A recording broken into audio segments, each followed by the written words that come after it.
It was a crisp Saturday evening in New York City, the kind that made the skyline shimmer like diamonds. The streets of the Upper East Side buzzed with the energy of the elite, and William Anderson, a 40-year-old financial mogul, was exactly where he liked to be, at the top of it all. Wearing a tailored navy blue suit and a Rolex that could pay off most people's mortgages, he exuded confidence. Hello everyone, enjoy these relaxing moments as you watch.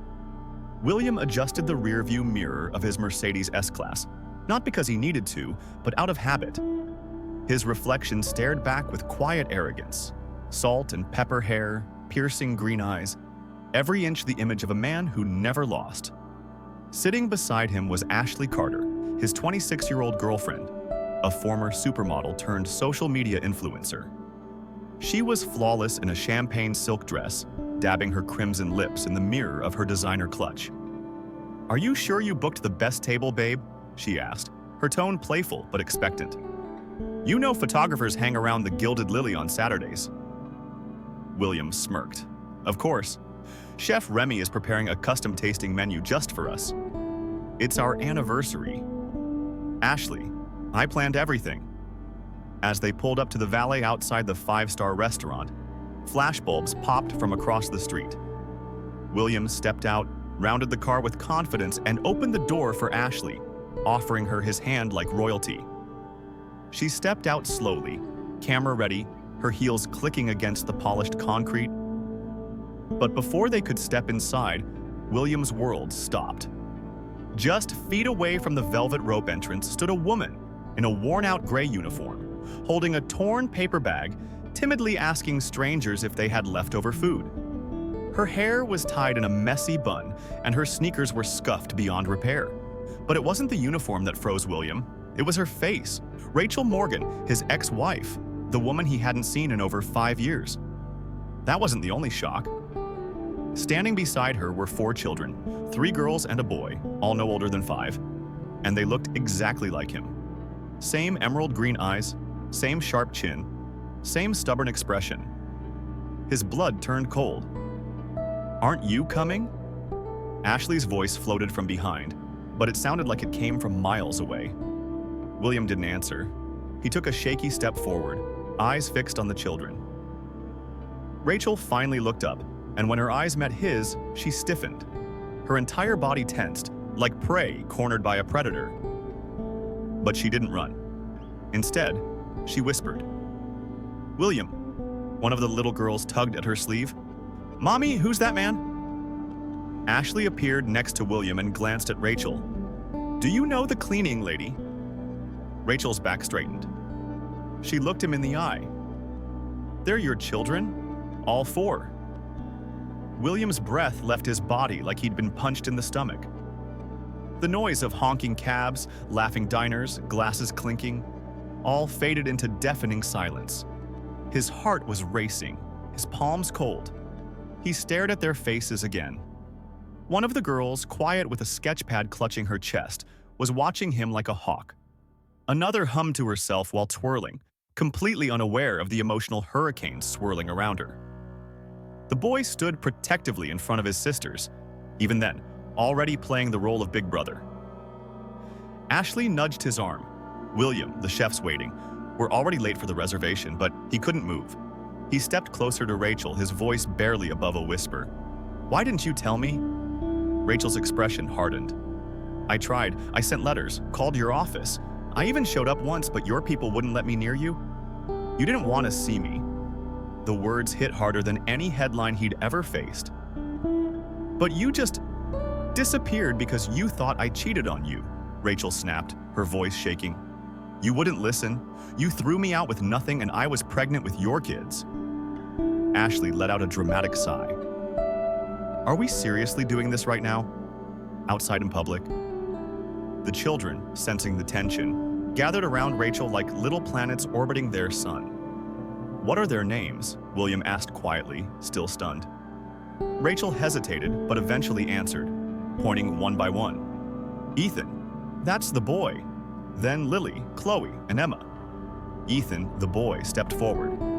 "Are you a friend of my mom?" William looked at him. Those identical eyes, that determined stance. His heart shattered into a million pieces. Ashley scoffed. "You know what, Will?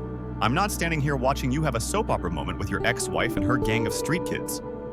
William didn't flinch. "They're my children. Rachel's mine and theirs." Without another word, William pulled his wallet from his coat and handed Rachel a business card. "Please," he said, "call me. I need to understand everything." Rachel took it with a shaking hand, but her eyes were cautious. "I don't promise anything." The moment hung heavy as a bus pulled up to the curb. Rachel guided the kids on board, one by one. They looked back through the window, not scared, just curious. William didn't wave. He just watched, frozen as the bus pulled away, taking with it a family he hadn't known existed until 10 minutes ago. Ashley said something sharp about the press and photographers, but he didn't hear her. Because for the first time in years, William Anderson had no idea who he was anymore. The Mercedes glided through Fifth Avenue, but for once, William wasn't paying attention to the traffic, the lights, or the envious glances at his luxury car. He was driving aimlessly, his anniversary dinner forgotten.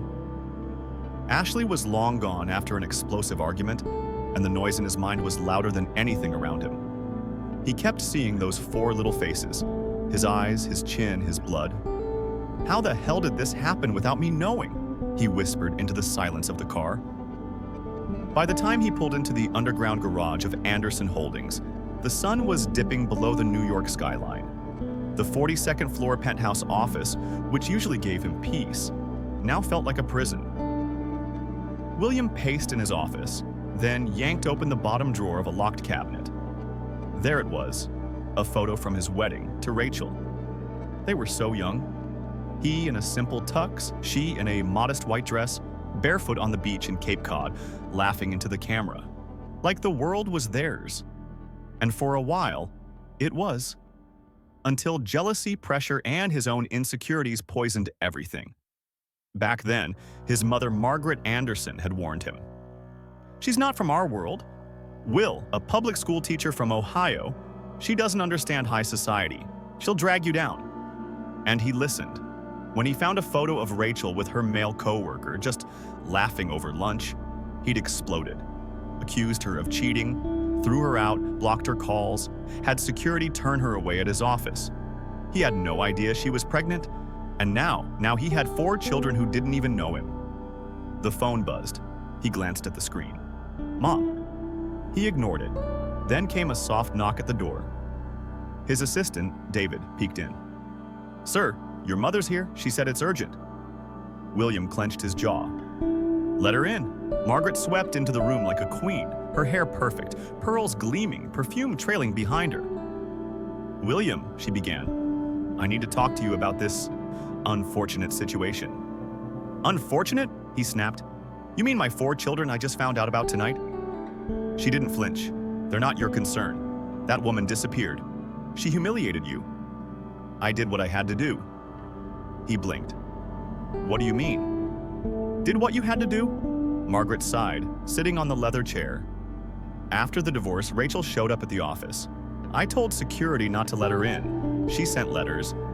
I intercepted them. I hired someone to track her. When I found out she was pregnant, I made sure she didn't come near you. You were building your legacy. You didn't need the scandal. His voice was barely human. You would have lost your mind, dropped everything. You were vulnerable. You lied to me. His voice trembled.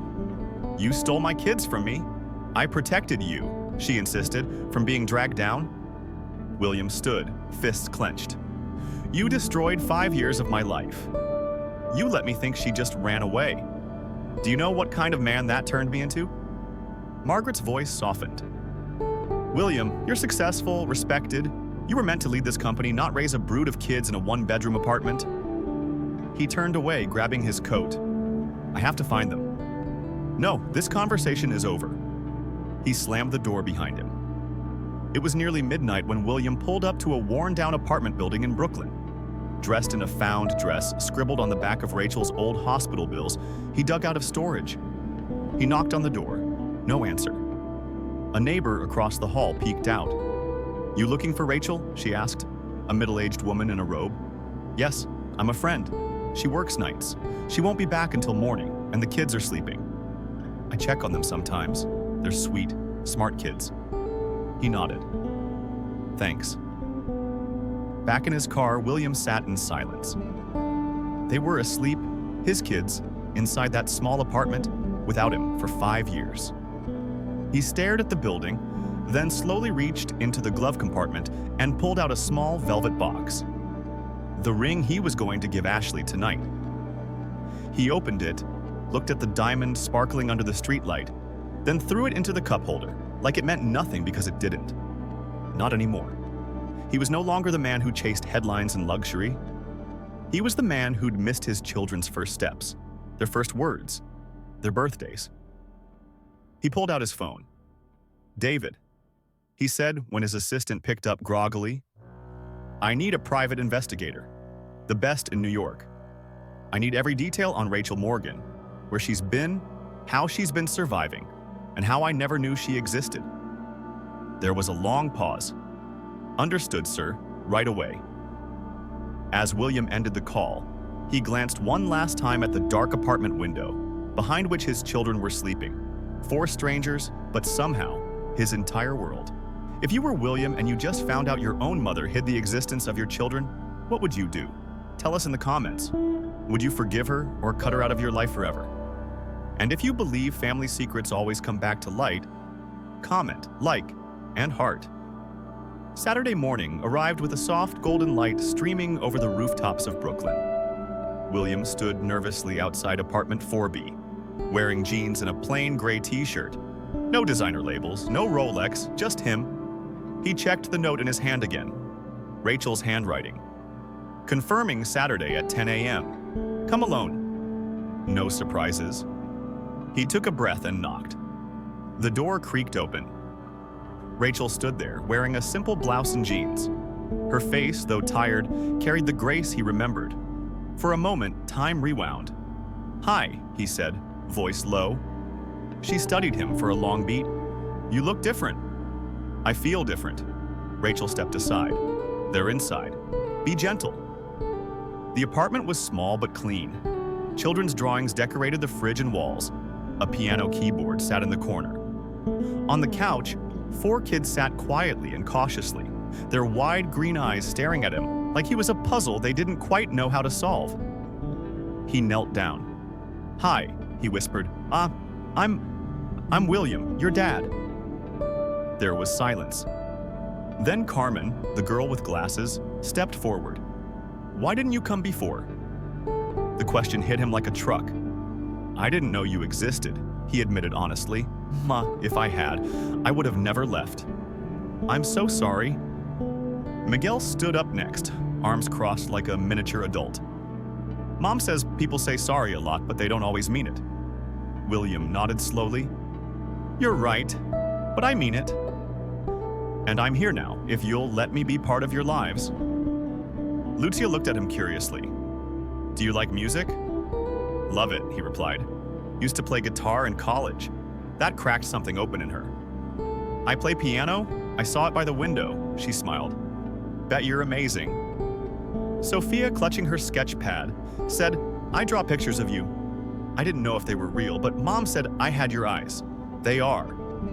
William's throat tightened. "They're very real.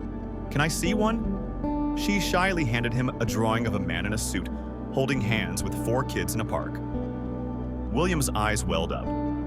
"That's beautiful." Carmen tugged his shirt. "Do you like math?" "I'm terrible at it." He chuckled. "Maybe you could teach me." A slow smile spread across her face. Miguel, still watching, arms folded, asked, "Are you going to leave again?" William stood and met his gaze. "No, not again. I've already missed too much." Over the next few weeks, William's world transformed. He sold the penthouse, moved into a modest home in Queens, just 5 minutes from the kids' school. He began walking them to school each morning, cooking clumsy breakfasts, learning how to do ponytails from YouTube videos. In the evenings, he helped Carmen with science homework, clapped for Lucia's piano songs, sat beside Sophia as she drew at the kitchen table, and had long, serious chats with Miguel, who asked deep questions about business, responsibility, and trust. Rachel watched it all from a quiet distance, torn between skepticism and hope. But William kept showing up. One day, he knocked on her bedroom door and said, "I enrolled in therapy. I have a lot to unpack and a lot to fix in me." She nodded, fighting back tears. "Good." Back at Anderson Holdings, his board wasn't happy. "You're turning soft, Will," his old partner grumbled. "I'm turning human," William replied. "And if you don't like it, find a new CEO." He began a new initiative, offering family support, flexible hours, and scholarships for employees' kids. It earned him praise from unexpected places and glares from old money circles. But William didn't care. Because every Friday night he sat on the living room rug in pajamas with his kids, watching movies, eating popcorn, laughing harder than he ever had in his old life of Gallus and champagne. One rainy afternoon, as he and Rachel folded laundry in the kitchen, she said, "You've changed." "I had to," he said. "I finally saw what mattered." She smiled softly and sadly. "It's too late for us, Will." "I know. I'm not here to fix the past. I'm here for the future. For them." She nodded. "Good. That's enough." But something in her eyes said maybe it wasn't too late. Maybe someday there was hope. Months passed. The kids flourished. The home was alive. On their 6th birthday, William threw them a party in the backyard. Pizza, balloons, and an awkward clown he hired who turned out to be allergic to latex. The kids thought it was hilarious. Rachel stood by the fence watching him wrestle with 4 giggling children. And for the first time in a long time, her smile wasn't guarded. Later that night, as he tucked the kids into bed, Lucia asked, "Daddy, are you rich?" William looked around the small house, the secondhand furniture, the art taped on the walls, and smiled. "Richer than I've ever been." How did this story make you feel? Do you believe people can truly change when it matters most? If you love the journey of this family, if you enjoyed this story, we invite you to give it a like and subscribe to our channel. Your support motivates us to keep bringing heartwarming stories almost every day. We are very grateful for your support. See you soon.